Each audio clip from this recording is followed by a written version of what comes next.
Si les femmes jouent un grand rôle partout, elles ne sont pas moindres dans la musique. Et elles ont autant de talent que les hommes.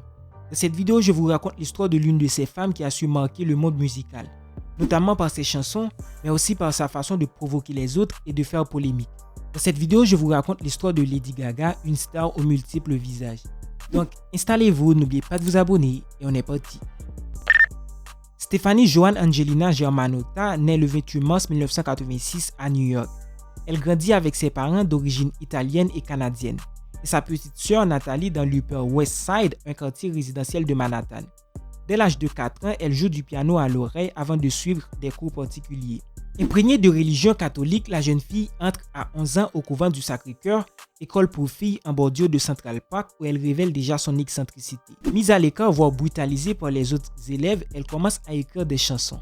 À 17 ans, elle est admise à la prestigieuse New York University Tech School of the Arts, mais elle va quitter Tech en cours de la deuxième année, persuadée qu'elle apprendra plus par la pratique que par la théorie. Elle chante dans des bars réputés de la scène rock new-yorkaise, tels que Bitter Hand, tout en servant les clients du Cornelia Street Café à Greenwich Village.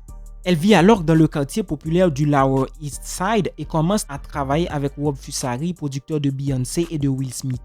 C'est lui qui lui aurait surnommé Lady Gaga en référence à la chanson radio Gaga Gaga de Queen. Le dieu écrit de nombreuses chansons dont une consacrée à la ville qui ne dort jamais. New York, véritable déclaration d'amour. Je ne te quitterai jamais. Je t'aime New York. À 19 ans, elle finit par signer avec Def Jam Records, mais le patron du label ne la rappelle jamais. Et son contrat est rompu au bout de 3 mois. Une aventure dont la chanteuse ressort bouleversée, mais qui ne l'empêche pas de continuer à inspirer. Très croyante, Lady Gaga quitte le domicile familial et commence à se produire sur la scène du Lower East Side avec le groupe Making Pulsifer et SG Band. Chanteuse stupéfiante influencée par des musiciens glam rock comme David Bowie et Freddie Mercury, elle aborde un style unique. Sa propre équipe de production appelée House of Gaga lui crée personnellement ses vêtements accessoires théâtraux. En 2009, Lady Gaga dévoile sa bisexualité. Sa chanson Poker Face y fait référence, racontant l'histoire d'une femme pensant à une autre femme lors des rapports sexuels avec son compagnon. Lady Gaga a été fiancée 3 fois. D'abord à Luke Cole, DJ et patron d'une boîte de nuit qu'elle rencontre en 2005. Après une première rupture en 2008, les deux se remettent en couple en 2010 et se fiancent la même année. Ils rompent finalement quelques mois plus tard. Entre-temps, elle a eu une courte histoire de quelques mois avec le styliste Matthew Williams. En juillet 2011, elle est en couple avec l'acteur et mannequin Taylor Kinney, qu'elle connaît depuis le tournage du clip You and I. En février 2015, elle annonce leurs fiançailles qui prennent fin en 2016. En 2017, elle se met en couple avec l'agent d'acteur Christian Carino. Ils se fiancent puis se séparent en 2019. D'après des bruits de couloir, leur relation n'aurait pas tenu face à l'immense succès de A Star Is Born, mais surtout à cause des rumeurs sur la supposée relation de Lady Gaga et de Bradley Cooper. Elle déménage en 2018 dans une incroyable maison de 4 étages au sud de Manhattan, à quelques milles au sud du restaurant italien de ses parents. Star adulée à travers le monde, Lady Gaga cumule hits planétaires et récompenses. En 2018, elle propose un morceau plus personnel intitulé Joan. Retour sur la genèse de ce morceau. La chanson éponyme, présentée comme 3e single en 2018, a été écrite par la star en hommage à sa tante Joan Germanotta. Cette dernière est décédée à l'âge de 19 ans des suites d'un lupus. Admiratif du travail de peintre et de poétesse de sa tante, Lady Gaga ne cache pas l'influence de la sœur de son père sur son travail d'artiste et de femme. Elle porte d'ailleurs Joan comme 2e prénom. Le vrai nom de Lady Gaga est Stephanie Joan Angelina Germanotta. Ce n'est pas la première fois que la chanteuse rend hommage à sa tante dans son travail. En 2008, elle avait inclus dans le livret de son album The Fame un des poèmes de Joan Germanotta intitulé For a Moment. Lady Gaga évoque régulièrement sa tante durant des interviews, comme en 2010 où elle confia « Je ne l'ai jamais rencontrée, mais elle est l'une des figures les plus importantes de ma vie ». Le propre père de la star a ouvert un restaurant qu'il a baptisé Joan Trattoria. Beaucoup ont voulu croire en cette histoire d'amour entre Lady Gaga et Bradley Cooper. Une idylle mise en scène sur un grand écran dans le film A Star Is Born. L'une des interprétations enflammées du titre, Shadow, les deux artistes s'étaient d'ailleurs jetés des regards inamoureux sur la scène des Oscars 2019. Une complicité évidente qui aurait mis fin au couple formé par Bradley Cooper et Irina Shayk. Selon Lady Gaga, toute cette histoire n'est qu'un vulgaire coup monté sur lequel fans et journalistes se seraient jetés à corps perdu. Dans une interview accordée à Oprah Winfrey, la star s'explique sur l'orchestration de cette fausse idylle. Pour être honnête, je pense que la presse est vraiment stupide. Je veux dire, nous avons fabriqué une histoire d'amour, explique-t-elle.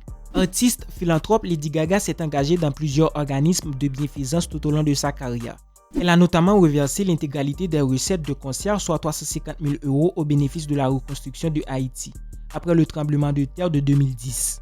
Au micro d'Oprah Winfrey, en janvier 2020, elle raconte avoir été abusée à plusieurs reprises à l'âge de 19 ans. Je n'avais personne pour m'aider, je n'avais pas de thérapeute, je n'avais pas de psychiatre. Elle revient alors en larmes sur cette période traumatisante et l'enfer du syndrome post-traumatique qu'elle a vécu au début de sa carrière. J'ai développé un stress post-traumatique à la suite et en l'absence de traitement. Je n'avais personne pour m'aider, je n'avais pas de thérapeute, je n'avais pas de psychiatre. Je suis juste devenue une star soudainement. À l'aube de sa révélation au grand public, elle écrit pour les superstars des années 2000 comme les Pussycat Dolls, Britney Spears, Fergie ou Akon. C'est d'ailleurs ce dernier qui la repère et produit son premier album, The Fame. Les titres Poker Face et Just Dance deviennent rapidement des tubes. Plusieurs morceaux de l'album squattent les premières places des charts mondiaux simultanément. Si Lady Gaga a mis du temps à démarrer, sa carrière explose. Sa pop conquiert à l'international tandis que son personnage scandalise autant qu'il fascine. Clip loufoque et subversif, tenue excentrique comme sa robe faite en morceaux de bœuf au MTV Awards 2010, elle est rapidement comparée à la grande Madonna. Les deux chanteuses partagent également des origines italiennes. Entre les deux stars de la provoque, les rapports ont longuement été tendus. Cette comparaison récurrente entretenant une certaine rivalité entre l'ancienne icône pop et celle considérée comme la relève. Madonna a même accusé Lady Gaga d'avoir plagié son titre Express Yourself. Mais aux Oscars 2019, les deux chanteuses se sont affichées réconciliées. Il faut dire que l'auteur, compositrice et interprète qui surnommait ses fans les petits monstres a cultivé sa différence jusqu'à l'excès. Son album Born This Way en devient même le manifeste. L'album se vend à 5 millions d'exemplaires, mais il fait aussi énormément grincer des dents car politiquement incorrect. Peu à peu, elle lisse son image et se montre plus vulnérable. La chanteuse s'exprime sur les abus dont elle a été victime à 19 ans. Sur la scène des Oscars, elle interprète sa chanson Till It Happened to You jusqu'à ce que cela vous arrive aux côtés des victimes d'agressions sexuelles. C'est ce dont j'ai le plus honte dans ma vie et j'ai toujours pensé que c'était de ma faute.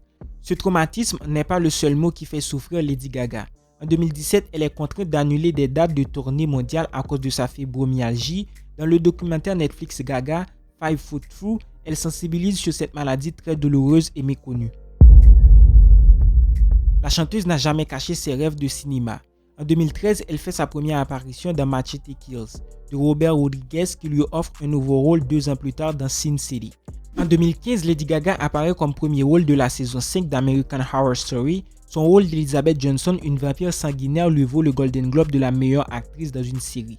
Un succès qui lui vaudra des apparitions dans la saison 6. Mais il faut attendre 2018 et A Star Is Born pour que l'artiste se révèle comme une actrice de cinéma reconnue. Dans le rôle d'Ali Campana, une jeune chanteuse prometteuse face à Bradley Cooper, sa prestation lui vaut d'être nommée pour l'Oscar de la meilleure actrice. A Star Is Born, qui a élargi et diversifié considérablement sa communauté de fans, lui a aussi ouvert la porte d'autres productions prometteuses. A Star Is Born a été un véritable carton à sa sortie, tant aux côtés de la critique que du public. On peut d'ailleurs se demander si cette histoire d'amour est vraie. À l'automne 2021, elle incarne la veuve noire italienne Patrizia Reggiani dans le film Gucci, auprès d'un casting particulièrement prestigieux.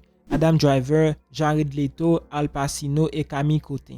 Dans cette super production, le réalisateur Ridley Scott revient sur le meurtre de Maurizio Gucci en 1995, pour lequel son ex-femme a été reconnue coupable. En 2011, elle crée sa fondation Born This Way avec sa mère qui a pour but de venir en aide aux jeunes en difficulté. La fondation et ses partenaires exploreront les meilleures façons d'atteindre la conscience des jeunes et de créer une nouvelle culture de la bonté, du courage, de l'acceptation et de l'autonomie. En 2020, l'artiste se positionne en faveur du mouvement antiraciste Black Lives Matter, en marge des manifestations contre la mort de George Floyd tué lors d'une intervention de police. Son militantisme d'allié sera récompensé par le Higher Ground Award, prix remis par l'organisation King Center qui honore l'héritage de Martin Luther King. Aujourd'hui, la chanteuse n'hésite pas à se servir de sa notoriété et son aura pour soutenir les causes qui lui tiennent à cœur. Plus besoin d'artifice pour cela. La star Lady Gaga est connue pour son attrait pour la provocation ultime. Elle ne déroge pas à sa règle avec le titre Judas. La chanson parle d'amour et de trahison.